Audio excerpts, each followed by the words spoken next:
الحمدللہ رب العالمین والصلاة والسلام علی محمد الامین اعوذ باللہ من الشیطان الرجیم بسم اللہ الرحمن الرحیم۔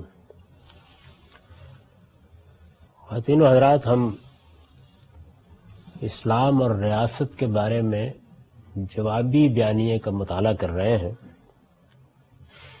اس میں تیسرا نقطہ یہ بیان کیا گیا ہے کہ اسلام میں قومیت کی بنیاد اسلام نہیں ہے۔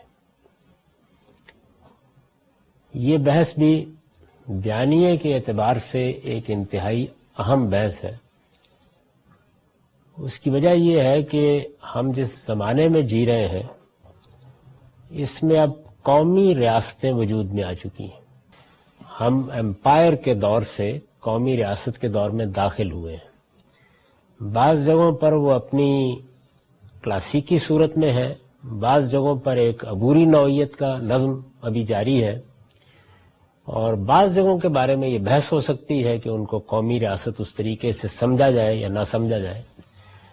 لیکن بحثیت مجموعی جس طرح یہ کہا جا سکتا ہے کہ اگرچہ بہت سی جگہوں پر بادشاہت ہے لیکن ہم جمہوریت کے دور میں داخل ہو گئے ہیں، ایسے ہی یہ بھی کہا جا سکتا ہے کہ اگرچہ بعض جگہوں پر پرانے امپائر کے باقیات ہیں لیکن بحثیت مجموعی دنیا قومی ریاست کے دور میں داخل ہو گئی۔ اس قومی ریاست کی بنیاد وطن پر ہے،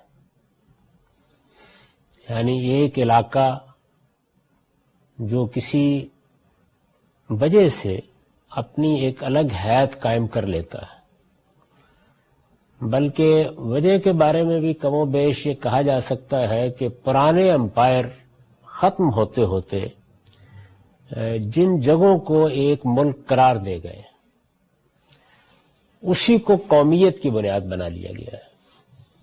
یہ بحث ہو سکتی ہے کہ ہندوستان مثال کے طور پر اگر ایک قومی ریاست ہے تو اس کا ایک حصہ الگ ہو کے اس وقت پاکستان ہے، دوسرا حصہ الگ ہو کے اس وقت بنگلہ دیش ہے، خود اس علاقے میں بھوٹان بھی ہے، نیپال بھی ہے۔ تو کیا قومی ریاست کو کسی خاص علاقے کی بنیاد پر متعین کیا جائے گا؟ اسی طرح سے عراق ہے، عراق میں کردستان کا علاقہ بھی ہے جو نسلی بنیاد پر اس قومیت کو شاید تسلیم کرنے میں اتنا فراخ دل نہ ہو۔ تو اس طرح کے مسائل تو جگہ جگہ موجود ہیں، لیکن بحثیت مجموعی ایسا ہی ہوا ہے کہ ایک امپائر ختم ہوتے ہوئے جو فیصلے کر گیا ہے اس کی بنیاد پر کچھ خطہ ہے عرض وجود میں آ گئے ہیں، یا بعض دوسری بنیادوں پر پہلے سے موجود ہیں۔ اس کی ایک مثال مصر ہے، ایک مثال سوڈان ہے، مراکش ہے۔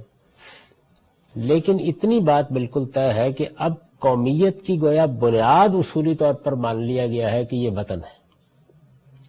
قومیت کی بنیاد نسل بھی رہی ہے۔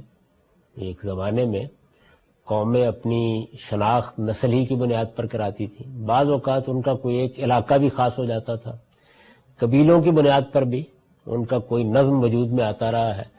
لیکن جب وطن کی بنیاد پر قومیت وجود میں آئے گی تو اس میں یہ اصول تسلیم کرنا پڑے گا کہ میں ہندو ہوں، میں مسلمان ہوں، میں مسیحی ہوں، یا میں افغان نسل سے تعلق رکھتا ہوں، میں کرد ہوں، میں عرب ہوں، یا مثال کے طور پر میں انگریز ہوں۔ تو میری قومیت نسلی اعتبار سے کیا ہے، میری شناخت مذہبی اعتبار سے کیا ہے، اس سے قطع نظر کر کے ان ریاستوں میں قومیت کی بنیاد خود اس ریاست کو یا اس وطن کو مان لیا گیا ہے۔ چنانچہ آپ یہ دیکھتے ہیں کہ اب ایک آدمی اگر سعودی عرب سے بھی تعلق رکھتا ہوگا تو وہ یہ کہے گا کہ میں سعودی عرب کی قومیت رکھتا ہوں، سعودی ہوں، یا میں عراقی ہوں، یا میں شامی ہوں، یا میں پاکستانی ہوں، یا میں امریکی ہوں۔ تو اس میں یہ بحث نہیں کی جاتی کہ اس کی نسل کیا ہے، یہ بحث نہیں کی جاتی کہ اس کی تہذیبی شناخت کیا ہے، وہ مختلف ہو سکتی ہے۔ یہ بحث بھی نہیں کی جاتی کہ اس کا مذہب کیا ہے، تو جب قومی ریاست اس طریقے سے وجود میں آ گئی ہے تو اس سے ہمارے لیے یہ ایک بڑا مذہبی سوال پیدا ہوا ہے کہ کیا ہم اس قومیت کو تسلیم کر سکتے ہیں؟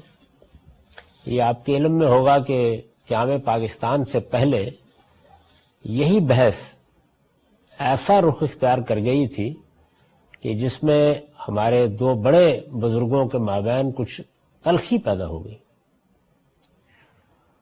ہندوستان کو انگریز چھوڑ کر جا رہے تھے، اس وقت یہ سوال پیدا ہوا کہ کیا ہندوستان متحد رہے گا یا اس کو تقسیم ہو جانا ہے۔ ہندوستان اگر متحد رہے گا تو اس سے جو قومی ریاست وجود میں آئے گی اس کی قومیت ظاہر ہے کہ ہندوستانی ہوگی، کیونکہ وطن کی بنیاد پر اگر ایک جمہوری ریاست بنے گی تو اس کے سوا کوئی اصول نہیں ہے جس پر وہ بن سکے۔ یعنی یا تو آپ یہ کریں گے کہ کوئی بادشاہ سلامت آپ کو مل جائے اور بادشاہ سلامت کا امپائر قائم کر دیں۔ مثال کے طور پر اگر جنگ آزادی میں انگریزوں نے بہادر شاہ ظفر کو معزول نہ کر دیا ہوتا اور رنگون نہ بھیج دیا ہوتا، اور جس طرح انہوں نے ہندوستان کی سینکڑوں ریاستوں میں ان کے راجہ مہاراجہ جیسے نظام حیدرآباد تھے، جیسے بھوپال کے نواب تھے، قائم رکھا انہیں اور قائم رکھ کے حکومت کرتے رہے۔ ملائیشیا میں یہی صورتحال ہے، یعنی وہاں 9 ریاستیں ہیں جن میں ان کے حکمرانوں کو معزول نہیں کیا گیا، وہ اسی طریقے سے حکومت کرتے رہے، اب بھی کر رہے ہیں۔ ان میں سے کوئی 3 صدی سے کر رہا ہے، کوئی 4 صدیوں سے کر رہا ہے۔ تو انہوں نے یہ طریقہ اختیار کیا۔ اگر وہ یہ طریقہ اختیار کرتے تو پھر ہندوستان کی وحدت کی علامت بادشاہ ہوتا۔ ممکن ہے کہ اس کی کوئی صورت بن سکتی، لیکن اگر ایسا نہیں ہے تو پھر کیا کیا جائے؟ یعنی اس میں اب ہندوستان کی کوئی شناخت ہوگی، اس میں مختلف قومیں ہیں، وہ ہندو بھی ہیں، وہ مسلمان بھی ہیں، وہ بدھ بھی ہیں، وہ مسیحی بھی ہیں، مذہبی اعتبار سے بھی مختلف قومیں ہیں، اسی طرح نسلی اعتبار سے بھی بے شمار اقوام ہیں۔ یعنی اگر آپ جنوب سے لے کے شمال تک دیکھیں، مشرق سے مغرب تک دیکھیں تو بہت بڑی بڑی قومیں ہیں۔ یعنی آپ بنگالی کو دیکھ لیں، کتنی بڑی آبادی ہے، تامل علاقے کو دیکھ لیں، ان کی کتنی بڑی آبادی ہے۔ شمال مغربی ہندوستان تو بڑی حد تک مخلوط ہے، لیکن باقی ہندوستان میں بہت بڑی بڑی آبادیاں موجود ہیں جو نسلی بنیاد پر اپنی ایک الگ شناخت رکھتی ہیں۔ تو اب کیا کیا جائے؟ یعنی نسلی بنیاد پر ہندوستان کو تقسیم کر دیا جائے، مذہبی بنیاد پر ہندوستان کو تقسیم کر دیا جائے، یہ بحث پیدا ہوئی۔ تو اس میں ہمارے ایک جلیل القدر عالم مولانا حسین احمد صاحب مدنی نے ایک موقع کے اوپر یہ کہا کہ ہم جس زمانے میں جی رہے ہیں اس میں قومیں اوطان سے بنتی ہیں، یعنی اب گویا وطنی قومیت کا دور شروع ہو چکا ہوا ہے۔ اس میں وطن کی بنیاد پر قومی شناخت قائم ہو جاتی ہے، اور اس کا لازمی نتیجہ یہ ہے کہ اگر قوم وطن کی بنیاد پر بنتی ہے تو ہندوستان ہمارا وطن ہے، تو ہم سب کے سب لوگ اس میں، خواہ ہمارا تعلق کسی الگ نسل سے ہے، الگ تہذیبی شناخت سے ہے یا الگ مذہب سے ہے، ہم اس میں رہ سکتے ہیں اور ایک متحدہ حکومت قائم کر سکتے ہیں۔ اس جملے پر بڑا سخت رد عمل ہوا بہت سے لوگوں کی طرف سے، جن میں نمایاں ترین مثال علامہ اقبال کی۔ انہوں نے مولانا حسین احمد مدنی صاحب کو براہ راست مخاطب کر کے وہ اشعار کہے جو اب ارمغان حجاز میں ہیں، اور اس میں بڑا سخت لب و لہجہ اختیار کیا۔ سرود برسر ممبر کہ ملت از وطن است، چہ بے خبر ز مقام محمد عربی است۔ یعنی حسین احمد مدنی نے، جو ایک بڑے عالم تھے دیوبند کے، ممبر پر بیٹھ کر یہ کہہ دیا ہے کہ قومیں وطن سے بنتی ہیں، ملت از وطن است۔ یہ شخص محمد عربی کے مقام سے کتنا بے خبر ہے، اور پھر ان کا نام لے کر کہا کہ دیوبند حسین احمد ہی چہ بولا جبیست، یعنی دیوبند جیسا ادارہ، اس میں حسین احمد جیسا عالم، وہ ایسی بات کر رہے ہیں، اس سے زیادہ تعجب کی بات کیا ہو سکتی ہے۔ ان کی ایک نظم بھی ہے بانگ درا میں، وطنیت بحثیت ایک سیاسی تصور کے، اس میں بھی کم و بیش یہی لب و لہجہ ہے، اور اس میں یہاں تک کہا ہے کہ یہ جو اب سیاسی وطنیت کا تصور پیدا ہو رہا ہے، جو پیرہن اس کا ہے وہ مذہب کا کفن ہے، اور خاص طور پر اس چیز کو نمایاں کیا ہے کہ اسلام تو ہر حال میں قومیت کی بنیاد خود اسلام ہی کو رکھتا ہے۔ یہ نقطہ نظر انہوں نے بیان کیا، اس نقطہ نظر کو انہوں نے اپنے اشعار میں بھی بیان کیا، اپنے بعض خطوط میں بھی بیان کیا، اور اس زمانے میں چونکہ مسلم لیگ کی تحریک کم و بیش آگے بڑھ رہی تھی، لوگوں کو آہستہ آہستہ زیادہ دلچسپی ہو رہی تھی کہ وہ اپنی مذہبی قومیت کی بنیاد پر علیحدگی کی طرف جائیں، ابھی شروعات تھی اس کی. تو جیسے جیسے یہ معاملہ آگے بڑھا تو یہ نقطہ نظر بھی بہت زیادہ مقبول ہوتا چلا گیا. پھر مولانا سید ابواللہ صاحب مودودی نے اس پر مسئلہ قومیت کے نام سے ایک کتاب لکھی، اس میں بھی اسی نقطہ نظر کو بیان کیا، اور اس طریقے سے گویا یہ استدلال کیا گیا کہ جب رسالت مآب صلی اللہ علیہ وسلم نے ہجرت کی تو کیا وطن تو سب کا ایک ہی تھا، لیکن مذہب کی بنیاد پر ایک نئی قومیت وجود میں آ گئی، ایک نیا نظم وجود میں آ گیا. تو اس طرح کا بہت سا استدلال کیا گیا. اس پر یہ ظاہر ہے کہ سوال پیدا ہوتا ہے کہ پھر ہم مسلمان اگر یہ بات صحیح ہے تو وطنی قومیت کو تسلیم کر سکتے ہیں؟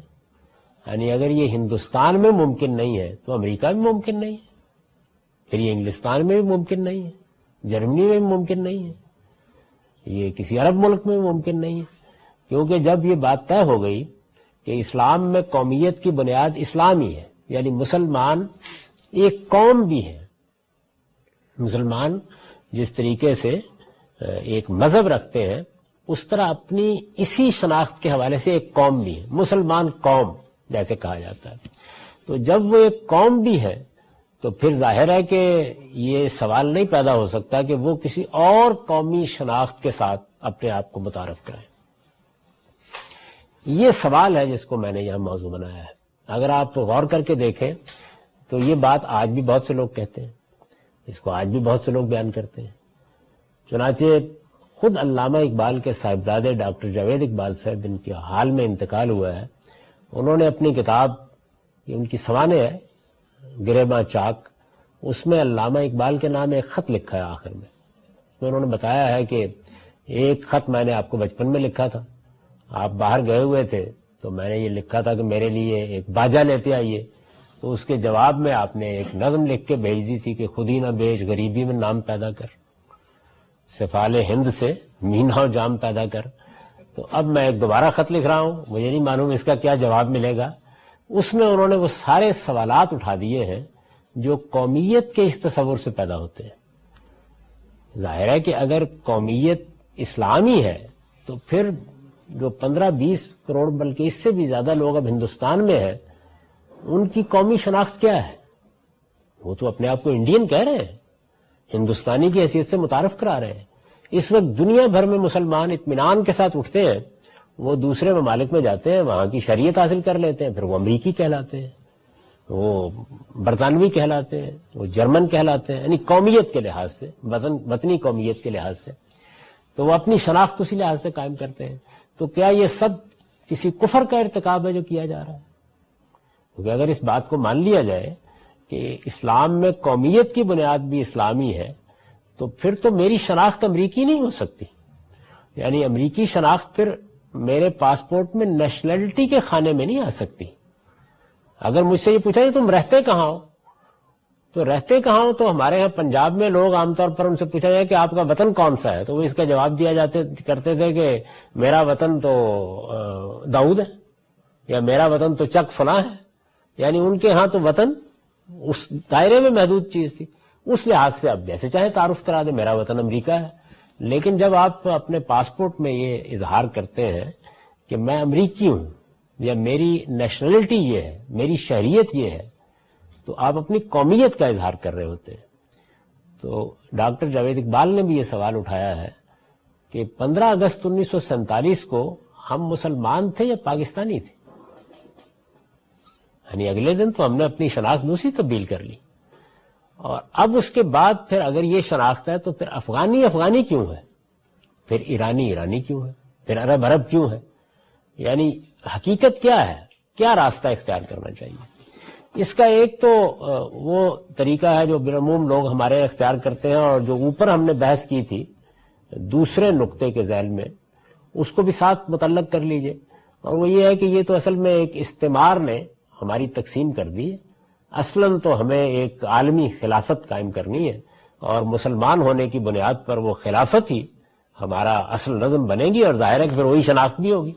یعنی اس وقت جب اگر تھوڑی دیر کے لیے ہم اس یوٹوپیا میں چلے جائیں اور یہ فرض کر لیں کہ ایک عالمی خلافت قائم ہو گئی ہے، اس عالمی خلافت کی ایک پارلیمنٹ بھی ہے، اس کا ایک سربراہ بھی ہے، اس کا ایک نظم بھی ہے، اس کی افواج بھی ہے، اور سب کے سب جتنے بھی ممالک ہیں وہ اصل میں اس عالمی خلافت کا حصہ ہیں، تو پھر ظاہر ہے کہ اگر آپ کا پاسپورٹ بھی اسی حوالے سے ہے تو آپ کی وہ شناخت بھی بن سکتی ہے، گویا مسلمان ہونا ہی گویا آپ کی قومیت بھی ہے۔ تو لوگ یہ کہتے ہیں کہ یہی اصل میں وہ آئیڈیل اور مثالی صورتحال ہے جو اسلام چاہتا ہے، یعنی اسلام کا تقاضا یہی ہے کہ ایسا ہی ہونا چاہیے، ساری دنیا کے مسلمان اپنی قومی شناخت بھی اسی حوالے سے قائم کریں، مسلمان قوم کا ایک ملک ہونا چاہیے، وہ بہت سی ریاستوں کا مجموعہ ہو سکتا ہے لیکن مسلمان قوم کا ایک ملک ہونا چاہیے، اور پھر ظاہر ہے کہ شہریت بھی اور قومیت بھی اسی حوالے سے وجود میں آ جائے گی۔ یہ بہت سے لوگ اس کا جواب دیتے ہیں۔ اس پر مزید آگے یہ بات بھی ہے کہ جب آپ یہ کہتے ہیں کہ یہ آئیڈیل ہے تو ایک طریقہ تو یہ ہے کہ آپ یہ کہیں کہ یہ ایک مثالی صورتحال ہے، لیکن جو موجودہ صورتحال ہے یہ ناجائز نہیں ہے۔ اگر آپ اس جگہ سے بات شروع کریں کہ قومیت کی بنیادی اسلام میں قومیت ہے تو پھر یہ محض مثالی صورتحال نہیں رہتی، یہ صورتحال جائز بھی نہیں رہتی، یعنی پھر تو یہ یوں سمجھ لیجئے کہ ناچار مسلمان شو کی صورتحال ہے اور کوئی راستہ نہیں ہے تو ٹھیک ہے ہم اس کو قبول کیے ہوئے ہیں، یعنی یہ پھر ایک زمانے کا جبر ہوگا، لیکن ہمیں جلد سے جلد اس قومیت کی زنجیر کو توڑ دینا ہے، اور آج بھی اگر کوئی دوسرا راستہ نکل سکتا ہے تو اس کو نکالنے کی کوشش کرنی ہے۔ یہ وہ جگہ ہے کہ جہاں سے خلافت کی تحریکیں غذا حاصل کرتی ہیں، یعنی یہ بہت سی دوسری بنیادیں بھی ہیں لیکن ایک بڑی بنیاد یہ ہے کہ جب قومیت کی بنیاد ہمارے مذہب میں اسلام ہے تو پھر تو یہ نہیں ہو سکتا نا کہ میں ملیشیا کے باشندے کی حیثیت سے اپنا تعارف کراؤں یا ایک عرب کی حیثیت سے اپنا تعارف کراؤں۔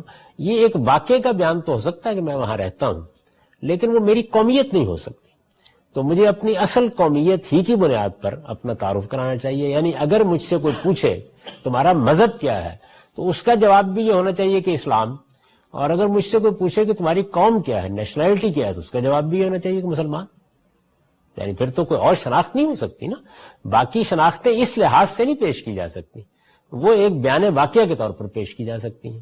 یہ صورتحال اس وقت عملاً دنیا میں موجود نہیں ہے، تو اگر اس استدلال کو تسلیم کر لیں تو پھر اگلا قدم خود بخود رکھا جاتا ہے کہ اس صورتحال کو تبدیل کرنے کی ہمیں جدوجہد کرنی ہے۔ استعمار مقابلے میں کھڑا ہے اور اس کے اپنے کچھ نقطۂ نظر ہیں، اس نے مسلمانوں کو بھی متاثر کر لیا ہے، اور یہ مسلمان بھی اب کم و بیش ایک کفر کا ارتکاب کر رہے ہیں کیونکہ انہوں نے امریکی یا پاکستانی یا ہندوستانی قومیت کو بھی تسلیم کر لیا ہے۔ تو اس کے خلاف لڑنے کے لیے آدمی کے اندر ایک فطری آمادگی پیدا ہوتی ہے، اور اس میں اگر اس کو یہ معلوم ہو کہ کوئی کامیابی کا امکان ہے تو پھر وہ مذہبی بنیاد پر جان دینے کے لیے بھی تیار ہو جاتا ہے۔ یہ استدلال ہے، اس کا جائزہ لیا ہے میں نے، اور یہ بتایا ہے کہ سرے سے یہ بات جہاں سے شروع کی گئی ہے وہی بے بنیاد ہے جہاں سے شروع کی گئی ہے، یعنی اس کی ابتدا یہاں سے کی گئی ہے کہ اسلام بحیثیت مذہبی محض میری شناخت پیدا نہیں کرتا، وہ میری قومیت بھی ہے۔ اسلام تیرا دیس ہے، تو مصطفی ہے، اور خاص ہے ترکیب میں قوم رسول ہاشمی۔ یہ جائزہ لینا ہے کہ کیا یہ بات درست ہے۔ ظاہر ہے کہ ہمارے ایک بڑے مفکر نے یہ نقطہ نظر اختیار کیا، بہت سے لوگ اس سے متاثر ہوئے ہیں، اور اسی بات کو بیان بھی کیا جاتا ہے۔ اس کے پس منظر میں ہماری ایک خلافت کی پوری تاریخ بھی موجود ہے۔ یہ وہ جگہ ہے جہاں پر اس سوال کا جائزہ لینے دیکھنا ہے کہ کیا یہ فی الواقع ٹھیک ہے۔ تو میں نے یہ لکھا ہے کہ اسلام میں قومیت کی بنیاد اسلام نہیں ہے جس طرح کے عام طور پر سمجھا جاتا ہے، یعنی مذہبی استدلال کے لیے تو آپ کو یہ بتانا پڑے گا نا کہ اللہ نے، اللہ کے رسول نے ہمیں اس کا پابند کیا ہے۔ مجھ سے اگر آپ پوچھیں کہ اسلام لانے کے بعد مجھے کیا ماننا ہے تو میں آپ کو فوراً جواب دوں گا کہ مجھے یہ 5 باتیں ہیں جن کو ماننا ہے اسلام لانے کے بعد، اور میں اس مذہب میں داخل ہوں گا تو ان باتوں کو مان کر داخل ہوں گا۔ آپ مجھ سے پوچھیں کہ اسلام کیا ہے، یعنی وہ کیا چیزیں مجھے اپنانی ہیں، تو میں آپ کو فوراً جواب دے دوں گا، اور اس کے لیے قرآن بھی موجود ہے، اس کے لیے رسالت میں آپ صلی اللہ علیہ وسلم کے ارشادات بھی موجود ہیں۔ اس بات کے لیے کہ اسلام میں قومیت کی بنیاد بھی اسلام ہے، یا میری قومیت مسلمان ہونا ہے، قومیت مسلمان، میرا مذہب اسلام ہے اور اس کے لحاظ سے میں مسلم ہوں یا مسلمان ہوں، یہ ایک اور بات ہے، لیکن میری قومیت بھی مسلمان ہونا ہے، اس کی کیا دلیل ہے؟ یہ ہے سوال۔ تو میں یہ عرض کر رہا ہوں کہ اسلام میں قومیت کی بنیاد اسلام نہیں ہے جس طرح کہ عام طور پر سمجھا جاتا ہے۔ یہ جب مضمون شائع ہوا تو اس کے بعد جس طرح پہلے بھی میں عرض کر چکا ہوں، دسیوں کی تعداد میں اہل علم نے اس پر لکھا ہے، آپ اس کو پڑھ لیجئے۔ یعنی بڑا آسان معاملہ یہ تھا کہ یہ ایک بات کہی گئی ہے، اس کے جواب میں قرآن مجید کی کوئی آیت، رسالت مآب صلی اللہ علیہ وسلم کا کوئی ارشاد، کوئی بات بیان کر دی جاتی نا، مذہبی بنیاد کیا ہے؟ تو مذہبی بنیاد کوئی نہیں۔ یعنی یہ جو سارا واقعہ ہے جو ہمارے یہاں تاریخی لحاظ سے بھی بڑی اہمیت اختیار کر گیا، جس میں ہمارے بڑے بڑے مفکرین اپنا نقطہ نظر بیان کر رہے ہیں، جو اگر بظاہر دیکھیے تو بڑی ایک جذباتی صورتحال پیدا کر دیتا ہے، یہ چیز فکری سطح پر تو جب کشمکش میں آئے گی فکری سطح پر، تو اس موقع کے اوپر تو شاید کوئی بڑا مسئلہ نہ پیدا کرے، لیکن اگر یہ اس سے بڑھ کر بندوق اور تلوار سے فیصلہ کرنے کے لیے آتی ہے تو پھر وہی کچھ نتیجہ نکلے گا جو اس وقت داعش کی شکل میں نکل رہا ہے یا بعض دوسری تحریکوں کی شکل میں نکل رہا ہے۔ ذرا اگر پیچھے مڑ کے دیکھیں تو یہ بالکل واضح سی چیز ہے کہ جس وقت پاکستان کو ایک الگ ملک کے طور پر بنایا جا رہا تھا، تو ایک طریقہ تو وہ ہے نا، جیسے کہ میں مثال کے طور پر اس ساری تحریک کو دیکھتا ہوں، تو یہاں مسلمانوں کی ایک بڑی تعداد ہے، مسلمانوں نے کوشش کی، یا مسلمانوں کے لیڈروں نے، ظاہر ہے کہ ایک قوم کی لیڈرشپ ہوتی ہے، تو انہوں نے یہ کوشش کی کہ ہندوؤں کے ساتھ کوئی قابل عمل فارمولہ بنا لیا جائے جس سے ہم اکثریت کے نہاد سے بچ سکیں۔ ان کو یہ اندیشہ تھا کہ اکثریت کی بنیاد پر اگر ہندوستان میں حکومت بنتی ہے تو ہمارے حقوق آہستہ آہستہ سلب ہو جائیں گے، اور ہو سکتا ہے کہ ہمارے ساتھ مذہبی، تہذیبی اور ثقافتی لحاظ سے ایسا سلوک روا رکھا جائے کہ جو ہماری شناخت کو ختم کر دینے کا باعث بن جائے۔ اور چونکہ مسلمان اپنے ماضی کے لحاظ سے بھی ایک خاص نفسیات رکھتے تھے، جس کو قائد اعظم کی اگر آپ تقریریں سنیں تو وہ بہت زور کے ساتھ بیان کرتے ہیں کہ ہم کسی حال میں بھی، ہم ایک قوم ہے اور ہم کسی حال میں بھی ہندوؤں کی برتری کو تسلیم نہیں کریں گے۔ یعنی وہ برتری ظاہر اکثریت کی وجہ سے نمایاں ہو رہی تھی یہاں پہ، یعنی جمہوریت کے اصول کو مانا جائے تو حکومت ان کو بنانی تھی، اور اگر جمہوریت کے اصول کو نہ مانا جائے تو پھر کیا کیا جائے؟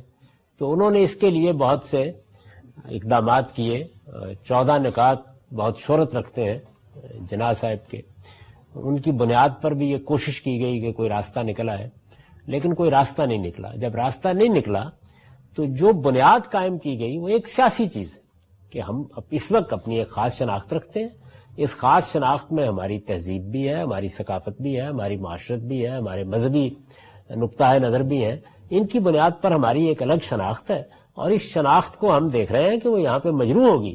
لہٰذا جب ایک خطہ ارض میں ہماری اکثریت بھی ہے اور یہ اصول تسلیم کر لیا گیا ہے کہ جمہوریت کی بنیاد پر اور حق خود ارادی کی بنیاد پر قومیں اپنے آپ کو الگ بھی کر سکتی ہیں اور نئے ملک بھی بنا سکتی ہیں اور اپنا نظم بھی چلا سکتی ہیں، تو ہم بھی یہ مطالبہ کرتے ہیں۔ تو یہ ایک بالکل سیاسی مطالبہ ہے، اس لحاظ سے اس پر کوئی اعتراض نہیں کیا جا سکتا، یعنی مذہبی اعتراض نہیں کیا جا سکتا۔ لیکن جس وقت آپ یہ کہتے ہیں کہ ہم نے یہ اس بنیاد پر ملک بنایا ہے کہ مسلمان تو اپنی قومیت رکھتا ہے، وہ کسی دوسری قومیت کا حصہ بن کیسے سکتا ہے؟ تو پھر ڈاکٹر جاوید اقبال یہ سوال اٹھاتے ہیں کہ پھر وہ مسلمان جن کو ہم کہہ رہے ہیں کہ وہ ہندوستان میں رہے، وہ اس کا حصہ کیسے بن جائیں گے؟ اور پھر ہم جو اپنے لیے سرحدیں طے کریں گے، ان سرحدوں کو بھی تو وہ حیثیت نہیں ملنی چاہیے جو اس وقت ہم نے دے رکھی ہوئی ہے، یعنی ان کے اندر فطری توسیع ہونی چاہیے، ان کو آگے بڑھنا چاہیے۔ پھر اس کے بعد باقی مسلمان ملکوں کو بھی ہمیں دعوت دینی چاہیے کہ یا ہم تمہارا حصہ بنتے ہیں یا تم ہمارا حصہ بنو گے۔ پھر اس کے بعد جو اس وقت قومیت کی بنیاد پر مختلف شناختیں قائم ہو گئی ہیں، ان کو بھی ہمیں ہدف بنانا چاہیے، یعنی واقع میں تو وہ موجود ہے لیکن پھر وہ ہمارا ہدف ہونی چاہیے کہ ان کا خاتمہ ہو۔ اس تحریک کو، یعنی پاکستان کی تحریک اگر قومیت اسلام کی بنیاد پر اٹھائی گئی ہے تو پھر اس تحریک کو آپ روک نہیں سکتے پاکستان پر، پھر وہ توسیع چاہے گی، یعنی وہ دوسری قوموں کو پھر یہ کہے گی کہ تم لوگ غلط جگہ پہ کھڑے ہو۔ یعنی یہ افغانی ہونا اور یہ ترک ہونا اور یہ تتاری ہونا یہ تمہارے شان شان ہی نہیں ہے. تم اپنے آپ کو اس سے بلند کرو اور وہ شناخت قبول کرو جو تمہیں تمہارے مذہب نے دی ہے، اور وہ ایک مسلمان قوم کی شناخت ہے، اور یہی شناخت ہے جس کی بنیاد پر تمہاری مملکت بھی قائم ہونی چاہیے، تمہارا سیاسی نظم بھی قائم ہونا چاہیے. پھر تو ہمیں اس کی دعوت دینی چاہیے. اسی طریقے سے اس کو ہم پھر کیسے قبول کر لیتے ہیں؟ یعنی 14 اگست 1947 کو ہم جو جنگ لڑ رہے تھے وہ 15 اگست کو اس صورت میں کیوں تبدیل ہو گئی کہ اب ہم یہ کہہ رہے ہیں کہ ہم پاکستانی ہیں اور سب سے مطالبہ کر رہے ہیں کہ اپنے آپ کو پاکستانی کہیے. اور پھر اس کے بعد ظاہر ہے یہ سوال بھی پیدا ہوگا کہ یہ جو ہم باقی اپنے ہاں بسنے والی اقوام یا مذاہب سے گفتگو کر رہے ہیں اس کی کیا بنیاد باقی رہ جاتی ہے؟ یعنی اس کا تو لازمی نتیجہ پھر یہ نکلے گا کہ ایک بدھ پاکستانی نہیں ہو سکتا. اگر پاکستان کا مطلب یہ ہے کہ ہماری ایک مسلمان قومیت قائم ہو گئی ہے تو پھر ایک بدھ تو پاکستانی نہیں ہو سکتا. لیکن 15 اگست 1947 کو ایک بدھ بھی پاکستانی ہو گیا، ایک مسیحی بھی پاکستانی ہو گیا، ایک یہودی بھی پاکستانی ہو گیا، جو اس سرزمین میں رہتا ہے ہم بھی پاکستانی ہو گئے. اچھا پھر کیا ہمارے اور ان کے درمیان کوئی فرق ہوگا؟ اگر وطنی قومیت کی بنیاد پر اس ملک کو قائم کیا گیا ہے اور یہ وطنی قومیت کی بنیاد پر اپنی شناخت رکھتا ہے تو پھر فرق نہیں کیا جا سکتا. اگر مذہب کی بنیاد کے اوپر آپ نے اپنی قومیت قائم کی ہے تو جس طرح آپ کو ذمہ داری اٹھانی پڑے گی کہ جو لوگ ہندوستان میں ہیں ان کے لیے بھی اپنے دروازے کھولیں، اسی طرح آگے بھی توسیع کے لیے بڑھنا پڑے گا. تو یہ جو ایک نقطہ نظر کے بعد پھر عملی اقدامات میں تضاد پیدا ہوتا ہے، انہوں نے اپنے اس خط میں اس تضاد کو نمایاں کیا ہے. یعنی اس کے جتنے اہم نکات تھے ان کو بالکل نمایاں کر کے سامنے رکھ دیے کہ یہ بتائیے اس وقت آپ تو وہاں بیٹھے ہوں گے اللہ تعالیٰ کے پاس، تو وہاں سے اب ایک خط لکھیے اور بتا دیجئے کہ اب اس مسئلے کا کیا حل ہے، اس تضاد کو کیسے رفع کیا جائے. تو یہ تضاد جس جگہ سے اٹھا ہے وہ میں عرض کر رہا ہوں کہ وہ جگہ دیکھنا چاہیے. یعنی ہمیشہ جب آپ کسی چیز کا جائزہ لیتے ہیں تو آپ کو یہ دیکھنا چاہیے کہ جس بنیاد سے بات کی جا رہی ہے وہ بنیاد بھی اپنی جگہ ثابت ہے یا نہیں ثابت. تو اسلام میں یہ کس جگہ لکھا ہوا ہے کہ جیسے ہی ہم مذہب اسلام کو قبول کرتے ہیں، آج مثال کے طور پر ایک انگریز ہے، آپ نے اس کو دعوت دی، وہ اسلام قبول کر لیتا ہے، تو اب اس کی قومیت انگریز نہیں رہے گی، اس کی قومیت برطانوی نہیں رہے گی. یعنی اپنی جگہ بیٹھ کے نہ سوچئے نا، اس لیے کہ ہم تو ایک صدیوں کا پس منظر رکھتے ہیں. میں گیا، آپ گئے، ہم نے جا کر کسی جرمن کو دعوت دی کہ آپ مسلمان ہو جائیے. اچھا اس سے آگے بڑھ کے مزید دیکھیے، اگر جرمن قوم کی اکثریت اسلام کی دعوت قبول کر کے مسلمان ہو جائے اور وہ اپنا ایک ملک چلا رہے ہیں، جرمنی ان کا ملک ہے، اس کی حکومت قائم ہے، اس کی ایک شناخت قائم ہے، ان کی قومیت بھی وہی ہے، تو آپ کیا کہیں گے؟ یعنی آج سے ان کو اپنی یہ شناخت ختم کر دینی چاہیے. اب جرمن قوم کی الگ کوئی ریاست قائم نہیں رہ سکتی، اور اگر وہ قائم ہے تو وہ محض ایک عبوری انتظام ہے، اس سے زیادہ اس کی کوئی حیثیت نہیں ہے. باقی دنیا میں اب ایک اسلامی ریاست ہی قائم ہونی ہے. اب اسلامی ریاست یعنی اس معنی میں نہیں جیسے ہمارے یہاں بولا جا رہا ہے عالمی اسلامی ریاست. کیا یہی چیز ہے جو اسلام کا مقصود ہے؟ تو یہ بات کہنے کو تو علامہ اقبال نے بھی کہہ دی، اس کے بارے میں اشعار بھی لکھ دیے، باقی لوگوں نے بھی کہہ دی، بہت سے لوگ بیان بھی کرتے ہیں اس کو.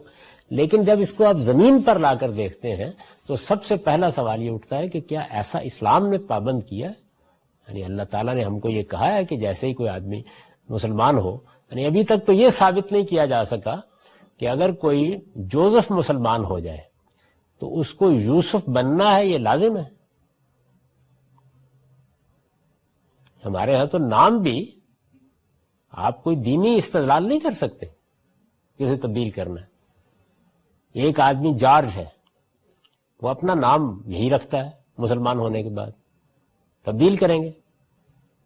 بیان کیا جاتا ہے نا جو حدیثوں میں ایک نام آتا ہے صحابی ہے غالباً جریج، یہ جارج ہی کی تعریب ہے، تو کہیں گے کہ بھائی کم سے کم جریج تو ہو جاؤ، جارج نہ سے. تو کیا یہ کہا جائے گا اس کو؟ یعنی آپ دیکھیے نا کہ اگر یہ بنیاد ہے کہ مذہب کی تبدیلی کے ساتھ نام تبدیل کرنا بھی ضروری ہے تو آپ کو اس کی دلیل دینی پڑے گی نا. مذہب کی تبدیلی کے ساتھ لباس تبدیل کرنا بھی ضروری ہے، اس کے لیے بھی دلیل دینی پڑے گی. مذہب کی تبدیلی کے ساتھ قومیت تبدیل کرنا بھی ضروری ہے، دلیل دینی پڑے گی اس کی. تو یہ بات ہے جو میں عرض کر رہا ہوں کہ اسلام میں اس کی کیا بنیاد ہے.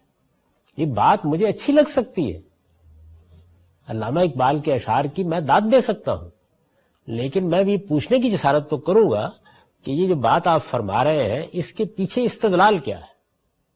مذہب مجھے کس طرح پابند کرتا ہے اس بات کا. یعنی آپ موجودہ دنیا کو استعمار کو سامنے رکھ کے دیکھ رہے ہیں نا. ایک بڑا امپائر، برطانوی امپائر قائم تھا، معاف کیجیے، برطانوی امپائر نے اپنے سیاسی مسالے کو سامنے رکھ کر ملکوں کو تقسیم کر دیا. ایک لحاظ سے آپ کہہ رہے ہیں نسلی بنیاد پر بھی قومیں تقسیم ہو گئی. یعنی آپ اپنے ملک میں دیکھ لیں کہ وہ جو اوپر کی پٹی ہے، اگر آپ نسلی بنیاد پر ملک بنائیں تو ہمارا صوبہ خیبر پختونخوا اور افغانستان کی پٹی جس میں پختون بستے ہیں اس پہ ایک ملک بننا چاہیے. تو اس کے خلاف ایک آدمی یہ کہہ سکتا ہے کہ ملکوں کی بنیاد نسلوں پر ہونی چاہیے، یا وہ کہہ سکتا ہے کہ ملکوں کی بنیاد زبان پر ہونی چاہیے، زبان کے اشتراک کے بغیر ملک نہیں بننے چاہیے. جو بھی بات آپ کہیں گے آپ کہنے کو کہہ سکتے ہیں دنیا میں، لیکن دو ہی طریقے سے استدلال کیا جا سکتا ہے. ایک یہ ہے کہ آپ کا استدلال مذہبی ہے، اور دوسرا یہ ہے کہ آپ کا استدلال عقلی ہے. دو ہی صورتیں ہو سکتی ہیں. تو عقلی استدلال تو کوئی آدمی کر سکتا ہے. مثلا یہ کہا جا سکتا ہے کہ ایک ملک کے اندر اچھی وحدت پیدا کرنے کے لیے یہ بڑا ضروری ہے کہ آپ ملکوں کی تقسیم نئے سرے سے کریں، اور اس تقسیم میں زبان کو بنیاد بننا چاہیے، ورنہ بڑے مسائل پیدا ہو جاتے ہیں، کمیونیکیشن کے مسائل پیدا ہو جاتے ہیں اور اس طرح کے. یا نسل کو بننا چاہیے، کیونکہ یہ قومیت کی فطری بنیادیں ہیں. دنیا کے اندر جو قومیتیں وجود میں آئی ہیں ان کی فطری بنیادیں یہی ہیں. نسل کی بنیاد پر آ جائے گی، رنگ کی بنیاد پر آ جائے گی، زبان کی بنیاد پر آ جائے گی، تہذیبی یا ثقافتی شناخت قومیت کا باعث بن جاتی ہے. یہ اس وقت موجود ہے. تو آپ ان کے حق میں سے ان کی بنیاد پر آپ کہہ سکتے ہیں کہ ملکوں کی تقسیم یا ریاستوں کی تقسیم میں بھی اسی کا لحاظ رکھنا چاہیے. میں یہ نہیں کہہ رہا کہ کہیں، میں یہ کہتا ہوں کہ یہ کہیں گے تو استدلال کہاں سے کریں گے؟ استدلال کی بنیاد عقلی ہوگی. آپ کا استدلال غلط ہو سکتا ہے، صحیح ہو سکتا ہے. آپ استدلال کریں گے، مجھے حق حاصل ہے کہ میں اس پہ تنقید کروں، میں کروں گا، آپ کو حق حاصل ہے کہ آپ اس پہ تنقید کریں. مذہبی استدلال اگر آپ پیش کر رہے ہیں تو پھر تو آپ کو بتانا پڑے گا نا کہ یہ قرآن مجید میں کہاں لکھا ہوا ہے، یہ پیغمبر صلی اللہ علیہ وسلم نے کہاں ارشاد فرمایا ہے، کس جگہ اس کو اسلام کے قبول کرنے کے شرائط میں شامل کیا. پھر تو ہونا چاہیے نا. اگر اسلام کی بنیاد یعنی قومیت کی بنیاد بھی اسلام میں اسلام ہی ہے تو پھر تو مجھے اسلام قبول کرتے ہی سب سے پہلے اپنی قومیت سے دستبردار ہونا ہوگا. اس کا لازمی نتیجہ یہ ہے. تو میرے نزدیک اس میں یہ ہے کہ بہت سی باتیں ایسی ہوتی ہیں جو لوگ کہتے رہتے ہیں لیکن کبھی تجزیہ کر کے دیکھتے نہیں ہیں کہ وہ بات وہ کیسے کہہ رہے ہیں. اچھا، کیونکہ اس بات کے بارے میں یہ بھی خیال ہوتا ہے کہ یہ کہنی ہے، ماننی تو نہیں ہے نا. اس وقت صورتحال یہی ہے. یعنی کہنے کو تو سب لوگ کہہ رہے ہیں لیکن عمل سب کا اس کے خلاف. یعنی کیا اس کے بعد یہ ہوا کہ جو لوگ یہ بات کہتے ہیں بہت زور شور کے ساتھ، خواہ وہ علامہ اقبال رحمۃ اللہ علیہ کے متوسلین ہوں، مولانا سید اکبر اللہ مودودی صاحب کے متوسلین ہوں، کیا فی الواقع وہ کسی دوسری قومیت کو اپنی قومیت کی حیثیت سے بیان کرنے کے لیے تیار نہیں ہے؟ یعنی انہوں نے اس کو مسئلہ بنایا ہے کہ پاکستانی پاسپورٹ پہ نہیں لکھا جانا چاہیے پاکستانی قومیت. وہ امریکہ کی یا کسی اور ملک کی شہریت نہیں لیتے. مذہبی مسئلہ ہے تو پھر تو بہت بڑا مسئلہ ہے نا. اچھا، آپ یہ خیال نہ کیجئے کہ پھر یہ احکام میں سے ایک حکم ہوگا. احکام میں سے مثال کے طور پر ایک حکم اگر تھوڑی دیر کے لیے مان لیں، جیسے کہ ہمارے بہت سے علماء کہتے ہیں کہ تصویر مطلقاً حرام ہے، مطلقاً حرام ہے. یعنی یہ معمولی لفظ نہیں ہے، کسی شرط کے ساتھ نہیں، کسی تحدید کے ساتھ نہیں، مطلقاً حرام ہے. اچھا، مطلقاً حرام ہے، چلیے پھر بھی اسلام کے احکام میں سے ایک احکام ہوا اور پھر بہت خشوع و خضوع کے ساتھ سب اس کی خلاف ورزی کرتے ہیں تو تھوڑی دیر کے لیے نظر انداز کر دیجئے. لیکن قومیت کے معاملے میں تو آپ یہ نہیں کہہ سکتے. یہ پھر احکام میں سے ایک حکم نہیں ہوگا. یہ تو پھر ایسے ہونا چاہیے جیسے کہ روایت میں آتا ہے کہ جبریل امین نے آ کے سوالات کیے رسالت میں، آپ سے پوچھا کہ یا رسول اللہ اخبرنی عن الاسلام، پھر اس کے جواب میں آنی چاہیے یہ بات. پھر یہ بات اتنی چھوٹی سی نہیں رہی. یعنی اگر میری قومیت بھی اسلامی ہے، یعنی اگر اس بات کو مان لیں تھوڑی دیر کے لیے، میری قومیت بھی اسلامی ہے، تو پھر یہ احکام میں سے ایک حکم نہیں رہتا، پھر یہ بنیادی ارکان میں شامل ہو جائے گا. تو وہ بیان کیا جاتا ہے ایک بزرگ صوفی کے بارے میں کہ ان سے کسی نے پوچھا کہ اسلام کے ارکان کتنے؟ ان کا 6 ہے. کبھی 5 تو سنے تھے، یہ 6ٹھا کہاں سے آیا؟ انہوں نے کہا یہ کبھی تجربہ ہوگا معلوم ہو جائے گا، 6ٹھا روٹی ہے. تو پھر تو اس کو بھی ساتواں ہونا چاہیے. روٹی کے حق میں بھی استدلال کیا جا سکتا ہے, یہاں بھی بڑا جذباتی استدلال کیا گیا ہے. تو یہ معمولی بات نہیں ہے. یعنی یہ بات جب کہی جاتی ہے کہ اسلام میں قومیت کی بنیاد بھی اسلامی ہے, تو اصل میں اس کا مطلب یہ ہوگا کہ میرا مسلمان ہونا یہ اس بات کو لازم کر رہا ہے کہ مجھے اپنی باقی ساری شناختوں سے اب دستبردار ہو جانا ہے. وہ ایک بیان واقعہ تو ہو سکتی ہیں, وہ میری اب قومی شناخت نہیں بن سکتی. یہ ممکن نہیں ہے کسی طریقے سے بھی. اچھا, اور ظاہر ہے کہ اگر اسلام میں قومیت کی بنیاد بھی اسلام میں اسلامی ہے, تو پھر میری ریاست یا مسلمان ریاست اس کی تو بنیاد بھی یہی ہوگی نا. یعنی پھر کسی اور قوم کے ساتھ مل کے میں ریاست مل کے نہیں بنا سکتا. وہ کوئی مجبوری ہو سکتی ہے, کوئی ایسی صورتحال ہو سکتی ہے جس میں قرآن مجید نے یہ کہا ہے کہ اگر کوئی اقرار کی نوبت آ گئی ہے, بہت مجبوری ہو گئی ہے, تو تم کلمہ کفر بھی کہہ سکتے ہو. پھر یہ کلمہ کفر ہی ہوگا, اس سے چھوٹی چیز نہیں ہے. اور مجھے اپنا کوئی عذر پیش کرنا ہے, کوئی چیز پیش کرنی ہے, یہ سادہ بات نہیں. اسلام میں قومیت کی بنیاد اگر اسلام ہے تو پھر یہ میری شناخت ہوگی. پھر مجھے اسلام قبول کرتے ہی اپنی ہر شناخت سے دستبردار ہونا ہوگا. یہ پھر اتنی بڑی بات ہے. اور یہ اگر اتنی بڑی بات ہے تو پھر رسالت مآب صلی اللہ علیہ وسلم کو بھی جبریل امین کے سوال کے جواب میں وہ 5 باتیں نہیں کہنی چاہیے تھی, اس کے ساتھ یہ بھی کہنی چاہیے. یعنی اس پہ پھر اکتفا نہیں کیا جا سکتا. آپ قرآن مجید کو شروع سے لے کے آخر تک پڑھ جائیے. اسی طریقے سے آپ حدیثوں کے سارے ذخیرے پر نظر ڈال لیجئے, آپ کو یہ مضمون بھی کہیں نہیں ملے گا. یعنی قومیت کا مسئلہ ہی زیر بحث نہیں ہے. تو اس سے یہ بات بالکل واضح ہو جاتی ہے کہ یہ جتنا بھی خطابت کا مظاہرہ ہے یہ اپنی جگہ پر بڑی اہمیت رکھتا ہوگا, لیکن یہ بالکل بے بنیاد ہے, بیس لیس ہے. اس کے بارے میں کوئی مذہبی استدلال نہیں پیش کیا جا سکتا. اسلام میں قومیت کی بنیاد اسلام نہیں ہے جس طرح کہ عام طور پر سمجھا جاتا ہے. یہ میں نے اس لیے کہا عام طور پر سمجھا جاتا ہے کہ آپ کسی آدمی سے بات کر کے دیکھ لیجئے, وہ ان سارے تضادات کے باوجود یہ بات کہہ دے جی اسلام میں تو قوم, ہماری تو قوم مسلمان ہے, مسلمان قوم یہ اصل میں ہماری شناخت ہے, یہ ہم پہلے مسلمان ہیں اور یہی چیز ہے جس کو ہم بیان کریں گے.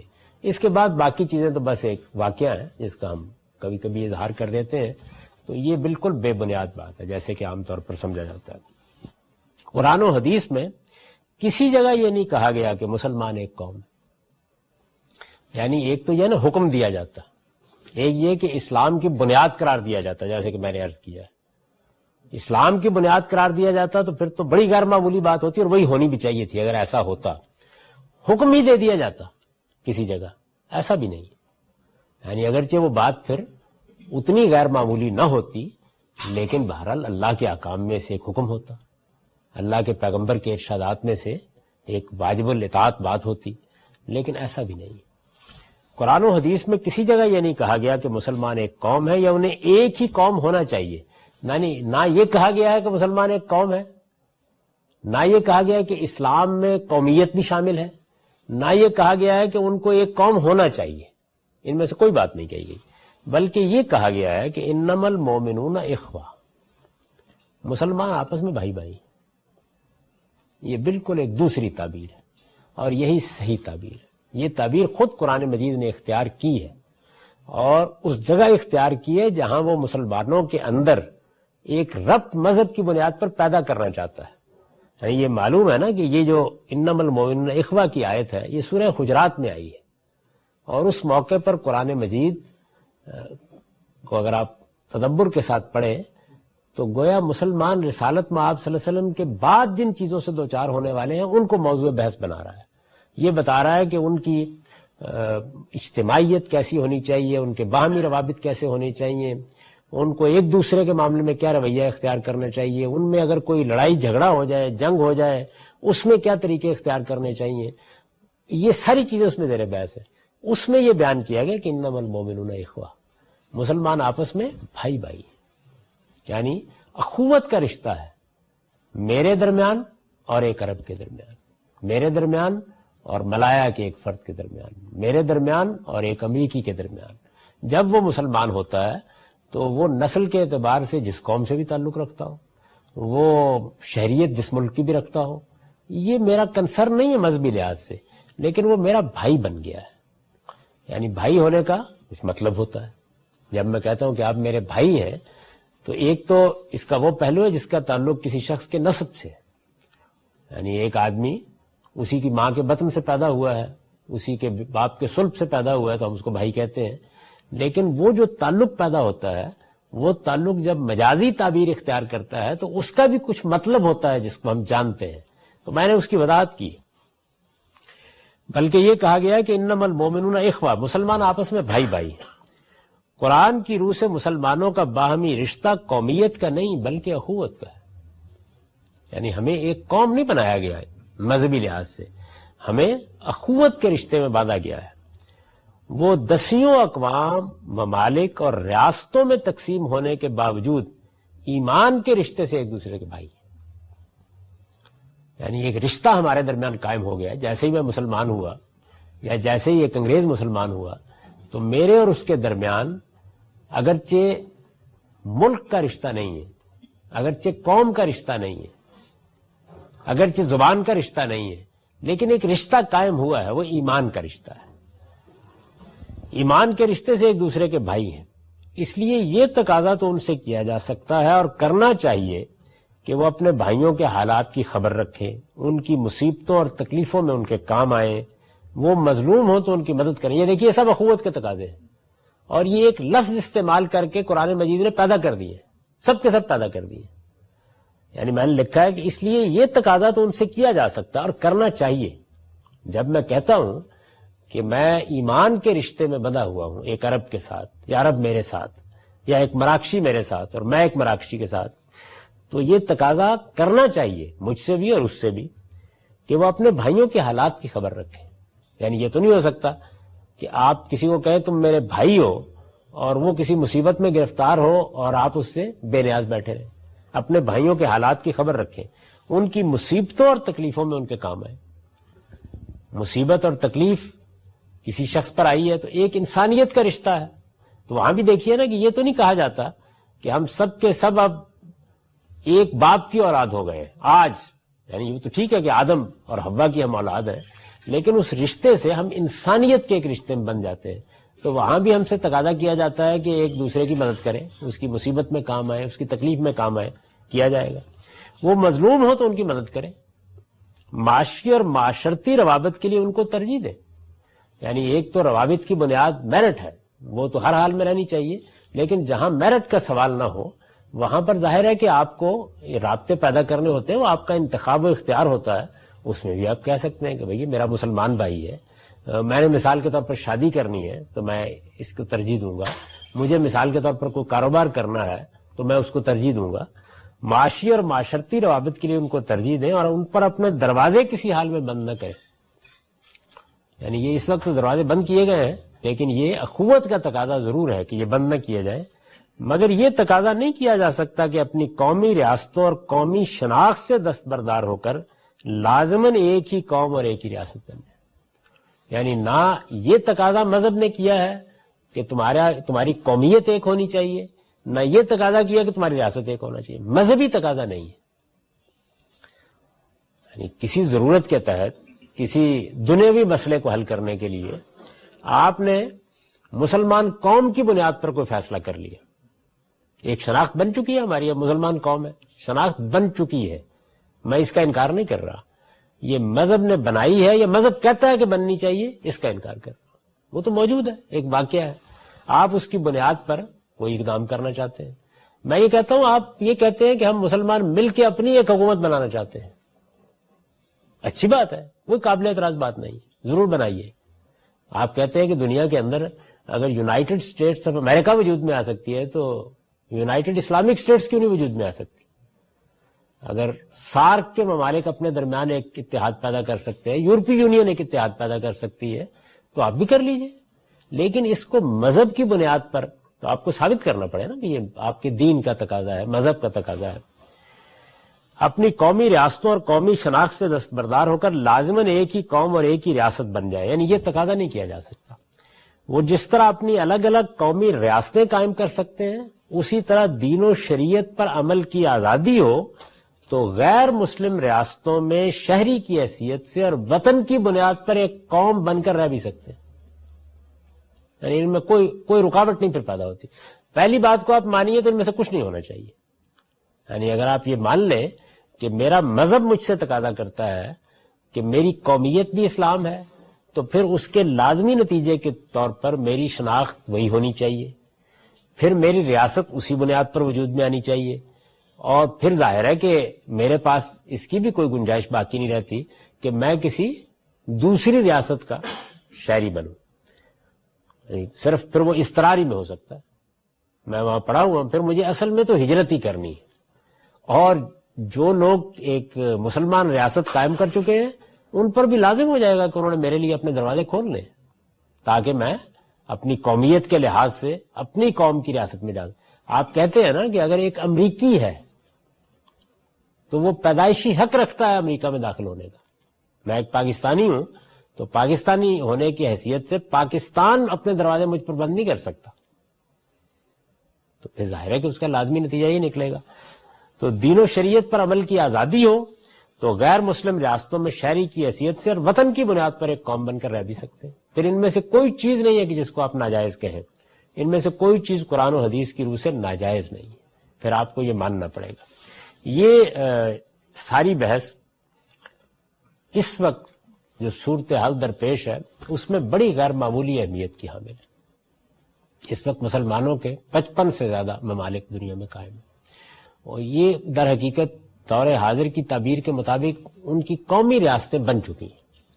وہ اپنا اسی لحاظ سے تعارف کراتے ہیں، اسی لحاظ سے اپنے ملکوں کا نظم چلاتے ہیں، اسی لحاظ سے ان کی حکومتیں بنتی یا بگڑتی ہیں. ان کے مابین جو اخوت کا رشتہ ہے وہ تو جس وقت بھی آپ گفتگو کریں گے ایک بڑی فطری بات ہے، اس رشتے کو لوگ مان لیں گے. لیکن اگر آپ آگے بڑھ کے یہ کہہ رہے ہیں کہ ملائیشیا کو ملائیشیا کی حیثیت سے قائم رہنے کا حق نہیں ہے، پاکستان کو پاکستان کی حیثیت سے قائم رہنے کا حق نہیں ہے، یہ 55 کے قریب ممالک ہیں، اور یہ حق آپ کہتے ہیں کہ اس بنیاد پر نہیں ہے کہ وہ جس مذہب کو مانتے ہیں وہ اس کی اجازت نہیں دیتا، تو نوعیت بالکل مختلف ہو جائے گی. اگر وہ اجازت نہیں دیتا تو پھر جو لوگ اس کو مانے ہوئے ہیں وہ اصل میں کفر کے قریب کا انحراف کر رہے ہیں. یعنی پھر یہ استدلال وجود میں آئے گا کہ آپ کی شناخت اللہ تعالیٰ نے یہ قائم کی تھی، آپ اس شناخت کو قبول نہیں کر رہے، اس کی جگہ آپ نے اتنی بڑی تعداد میں 55 کے قریب ممالک بنا لی ہیں، ان کی الگ حکومتیں بنا لی ہیں. پھر یہ سب کا سب کم و بیش جیسے میں نے آپ سے عرض کیا کہ کفر کے برابر اقدام ہوگا، اور جو لوگ یہ کر رہے ہوں گے وہ اللہ کے ایک فیصلے کو ماننے سے انکار کر رہے ہوں گے. ان کے خلاف پھر جدوجہد کرنے کے لیے اگر کوئی آدمی اٹھے گا تو مجھے اور آپ کو اس کا ساتھ ہی دینا چاہیے. یعنی پھر جو بھی کوئی اختلاف ہوگا وہ تدبیر کی بنیاد پہ ہو سکتا ہے، جیسے کہ عام طور پر ہمارے علماء کرتے ہیں. یعنی یہ بات تو اصولاً کم و بیش مان لی جاتی ہے کہ ایسا ہی ہونا چاہیے، لیکن ان سے کہا جاتا ہے کہ اس وقت حالات نہیں ہے، اس وقت کی صورتحال یہ نہیں ہے، تو وہاں پھر صرف تدبیر کی گفتگو باقی رہ جاتی ہے. یعنی یہ بات کہی جا سکتی ہے کہ آپ کو اس اقدام کو مؤخر کر لینا چاہیے، ابھی اس کا وقت نہیں آیا. یہ سب باتیں آپ کہہ سکتے ہیں، لیکن پھر آپ اصول میں اختلاف نہیں کر سکتے. یعنی پھر وہ ایک مقدس فریضہ ہے جس کو ادا کر رہے ہیں، ایک مذہبی بنیاد پر قائم ہونے والا تصور ہے جس کو عام کر رہے ہیں، اور اگر انہوں نے کوئی اقدام کیا ہے تو اس پر تدبیر کے لحاظ سے گفتگو آپ جو جی چاہے کیجئے، لیکن وہ اقدام بہرحال ان کے مذہب کا تقاضا بن جائے گا. یعنی اصول کے لحاظ سے آگے جو کچھ ہے، میں مجھ پر نماز فرض ہو گئی ہے، وہ مجھے پڑھنی ہے. اب آپ یہ کہتے ہیں کہ دیکھو بیمار ہوئے ہو، معذور ہوئے ہو، مسجد نہ جاؤ، تو یہ تو آپ کہہ سکتے ہیں، لیکن آپ پھر مجھے اگر میں اٹھ کھڑا ہوا ہوں یہ کام کرنے کے لیے تو بازو پکڑ کے روک نہیں سکتے کہ تم ایک ناجائز کام کرنے کے لیے جا رہے ہو. اس چیز کو اس میں بیان کیا گیا. تو وہ آپ اس کو بالکل اگر برابر آپ رکھ دیں تو ایک استدلال یہ ہوگا خلاصے کے طور پر کہ یہ کہا جائے گا کہ اسلام میں مذہب کی بنیاد بھی اسلام اور قومیت کی بنیاد بھی اسلام. اسلام ایک مذہب بھی ہے اور وہ میری قومیت بھی ہے. جیسے کہ مولانا سید ابواللہ صاحب مودودی نے ایک موقع کے اوپر یہ کہا ہے کہ اسلام ایک ریاست ہے، یعنی وہ اپنے پورے وجود کے لحاظ سے ایک اسٹیٹ ہے، پھر یہ کہا جائے گا کہ اسلام ایک مذہب بھی ہے، اسلام ایک قومیت بھی ہے، اور جب وہ ایک قومیت ہے تو اصل میں پھر پوٹینشلی بالقوہ ریاست بھی ہے. وہ آج قائم ہوا ہے، کل قائم نہیں ہوگا، وہ ایک الگ بات ہے، لیکن یہ عملی صورتحال ہوگی. تو جب وہ یہ سب کچھ ہے تو پھر اسلام کو ایک ریاست بننا چاہیے، اس کے لیے جدوجہد ہونی چاہیے، اس کے لیے خدا کے کچھ بندوں کو اٹھنا چاہیے، انہیں یہی نعرہ لے کے دنیا کے سامنے جانا چاہیے، اپنا یہ پیغام پہنچانا چاہیے. اب یہاں بحث ہوگی کہ یہ کام پرامن طریقے سے کرنا ہے، لوگوں کو راضی کر کے کرنا ہے، ان کی اصلاح کر کے کرنا ہے، یا پھر اس کام کو آپ نے بزور کر دینا ہے. یہ بحث ہوگی، اس سے آگے کوئی بحث نہیں ہو سکتی. ایک نقطہ نظر یہ ہے. اور دوسرا نقطہ نظر وہ ہے جس کو میں پیش کر رہا ہوں کہ جب آپ بالکل دیانتداری کے ساتھ اس سارے استدلال کا جائزہ لیتے ہیں تو یہ واضح ہو جاتا ہے کہ یہ ایک بے بنیاد تصور ہے، اس طرح کی کوئی چیز نہیں ہے. آپ نے اگر استدلال کرنا ہے تو یہ استدلال کیجئے کہ مسلمانوں کو ایسا کرنا چاہیے، یہ ان کے وجود کے لیے ایک اچھی چیز ہے، یہ ان کے دنیا میں سربلند ہونے کے لیے ایک اچھی چیز ہے، وہ دنیا میں اپنا مقام اس سے محفوظ کر سکتے ہیں، وہ دوسری قوموں کے مقابل میں ایک بڑی طاقت بن سکتے ہیں. یہ جتنا استدلال بھی آپ کریں گے یہ ایک علمی اور عقلی استدلال ہوگا، یہ آپ ضرور کریں، اس کی جدوجہد کرنے کا کوئی لائحہ عمل بنائیں، اس پر بھی مجھے کوئی اعتراض نہیں ہے. لیکن جس وقت آپ مذہبی استدلال کریں گے تو پھر میں وہی باتیں کہوں گا جو میں نے عرض کر دی ہیں کہ اسلام میں قومیت کی بنیاد اسلام نہیں ہے. اسلام جو رشتہ قائم کرتا ہے وہ اخوت اور بھائی چارے کا رشتہ ہے. اس کے بھی کچھ تقاضے ہیں، وہ ہم میں سے ہر مسلمان کو ملحوظ رکھنے چاہیے. لیکن یہ بات کہ ہم وطن کی بنیاد پر قوم بن کے نہیں رہ سکتے، نہیں، اگر میں ایک مسلمان ہوں اور میں ہندوستان میں رہتا ہوں تو میری قومیت انڈین ہو سکتی ہے، میری قومیت افغان ہو سکتی ہے، میری قومیت عرب ہو سکتی ہے. یہ میری قومی شناخت ہے. یہ نسل کی بنیاد پر بھی ہو سکتی ہے، یہ زبان کی بنیاد پر بھی ہو سکتی ہے، اور یہ وطن کی بنیاد پر بھی ہو سکتی ہے. ان شناختوں کو میں آگے ایک نظم میں بھی تبدیل کر سکتا ہوں. یعنی ایک قوم نسل کی بنیاد پر اپنا ایک نظم قائم کر سکتی ہے، ایک قوم وطن کی بنیاد پر اپنا ایک نظم قائم کر سکتی ہے. یہ ساری چیزیں ضرورت کے لحاظ سے ہو سکتی ہیں، ان میں سے کوئی چیز ناجائز نہیں ہے. اسی طریقے سے آگے بڑھ کر یہ کہا جا سکتا ہے کہ مذہب کی بنیاد پر بھی اپنی وہ شناخت قائم کرنا چاہے کر لیں، لیکن یہ مذہب کا حکم نہیں ہے، مذہب کا تقاضا نہیں ہے، مذہب اس کو لازم نہیں کرتا. وہ بس اتنی بات کہتا ہے کہ تم سب آپس میں بھائی بھائی ہو اور تمہیں بھائی بھائی بن کے رہنا چاہیے. لہذا اخوت کو بنیاد بنا کر گفتگو کرنی ہو تو مذہب کی گفتگو کیجیے، اور اگر قومیت کو بنیاد بنا کے گفتگو کرنی ہے تو پھر آپ اس کے سیاسی، معاشرتی، معاشی فوائد بیان کیجیے. کر رہے ہیں نا لوگ، یعنی یورپی یونین کو جن لوگوں نے وجود بخشا ہے انہوں نے کوئی استدلال کیا ہوگا نا، وہ استدلال مذہبی استدلال تو نہیں ہے.